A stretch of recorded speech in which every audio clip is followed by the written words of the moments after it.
Hello and good day. Greetings from Mumbai. I'd like to speak today on can mathematics education help reduce inequality? Let me begin by asking what conversations do we as mathematics educators currently prioritize?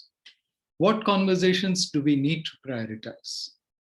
The pandemic has affected the lives of many deeply.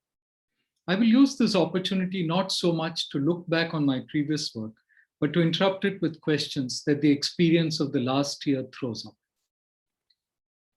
The issues I raise, the questions I ask are connected to SDG 4, quality education for all, SDG 10, reduced inequalities, and SDG 16, peace, justice, and strong institutions. The pandemic sharpened the inequality across the world. Countries like India, with deeply entrenched inequality, were particularly hard hit. About 90% of the Indian workforce is in the informal economy. Many millions of Indian workers lost their jobs and had to walk hundreds of kilometers to return to their home states. About 400 million Indians risk falling deeper into poverty due to the lockdown. Does this mean that everybody suffered because of the pandemic? No, that's not true. Here is a shocking fact. The wealth of the top 10 billionaires in the world increased by nearly 50% over a period of 10 months during the pandemic. In India, the top 11 billionaires increased their wealth by 80%. In fact, one billionaire increased his wealth threefold, by 3 times. Does this huge suddenly acquired wealth for some bring any hope to the rest of the people who need support? Not at all. Rather than tax the wealthy, at least the government in India, for this government, the preferred route is to increase the tax on fuel by pushing the burden downward. My co-panelists have spoken about educational and social inequality. Clearly, inequality, whether economic or social, will not really be overcome without democratic political struggle by those who are marginalized. The period of the pandemic has also seen large-scale people's protests in several countries. For example, the Black Lives Matter movement in the US, the farm protests in India, the movement to restore democracy in Myanmar, and in many other countries. Even if these movements were possibly unrelated to the pandemic, they are worthy of our attention. Indeed, these political movements were opportunities for us educators to be educated. As educators, we often do not remember the connection between education and social or political movements. Such movements are often occasions for mass education. How can we restore the connection between social movements and the education curriculum? What does this mean for mathematics education? In India, the protesting farmers, many hundreds of thousands of them, demanded the repeal of laws that were thought to favor corporates and put farmers' futures at risk. The movement shone the torch not only on the issues related to farm income, but also on issues like ecological degradation and the control of the public sphere by manipulating social media. These are important issues for education that's aimed at transforming society. In developing countries with widespread inequality and poverty, the agenda of social transformation becomes one of the primary aims of education. In India, caste is a pervasive form of social inequality. A person is born into a caste and it's locked into it for life. In fact, many authors, many thinkers have compared caste in India to race in other countries. Ambedkar, who himself came from the lowest caste, the Dalit caste, is a great leader of the Dalits, emphasized the role of education in the emancipation of the lower castes. Quote, coming as I do from the lowest order of the Hindu society, I know what is the value of education. The problem of raising the lower order is deemed to be economic. This is a great mistake.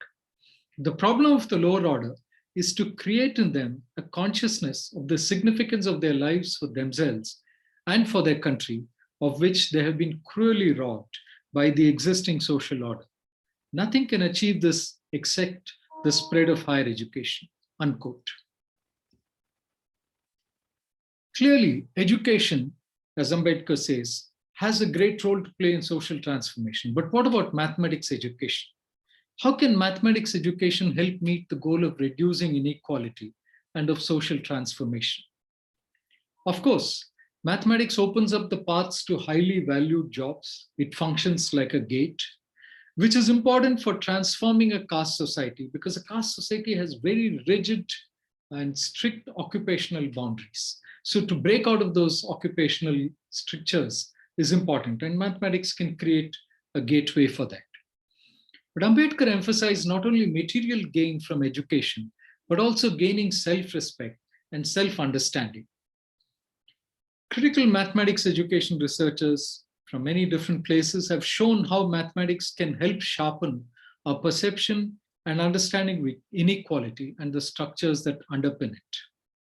They have also called attention to the deeper ways in which mathematical algorithms format the world we live in, the mathematization of society and the demathematization of mathematical knowledge, for example. Why then is there so little of such use of mathematics in the curriculum and in our teaching?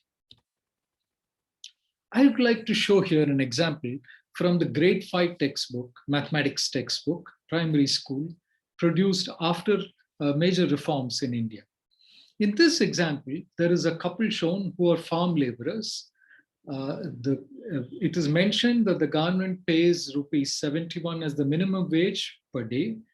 However, this couple, the man is paid less than that, rupees 58, and the woman is paid rupees 55. The question asks them to find how much money they will earn for a certain number of days, both the man and the woman, and to find the total. But more importantly, let me focus here on the questions at the bottom. One of the questions asks, he does not give them the minimum wage, and there's a question mark. Another question asks, and why does he pay less to Tulsi and more to her husband? Discuss. Why less to the woman and more to the man? Discuss.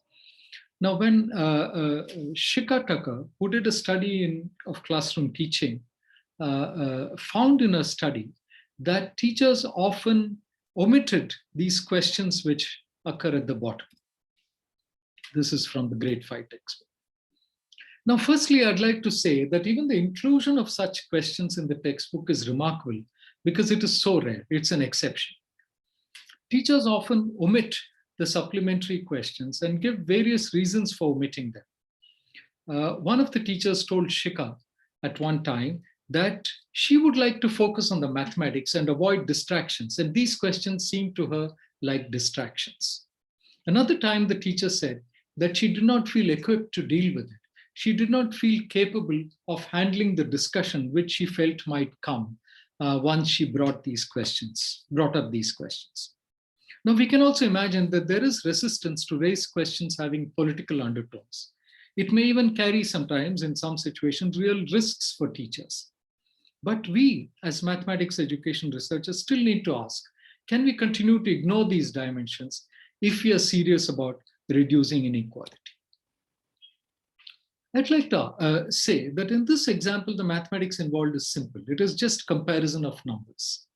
In my earlier example of the rich becoming richer, during the pandemic, we just used percentages and ratios, elementary multiplicative comparisons.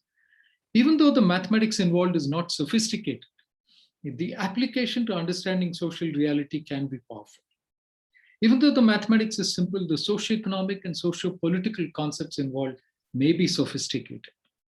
Sometimes the emphasis on important mathematics in curriculum reform can lead to giving less importance to such applications of mathematics which are powerful. Finally, let me raise some questions. Do we need to revisit our notion of what constitutes mathematics to allow for socially meaningful questions to be raised? Why does the use of mathematics to understand social reality appear as a distraction? Do our notions of powerful mathematics conflict with powerful uses of mathematics? Why does our curriculum not make any connection to social movements? Finally, while the mathematics curriculum typically makes at least some connections with the science curriculum, why does it make so little connection with the social science curriculum? Here are some references, and thank you.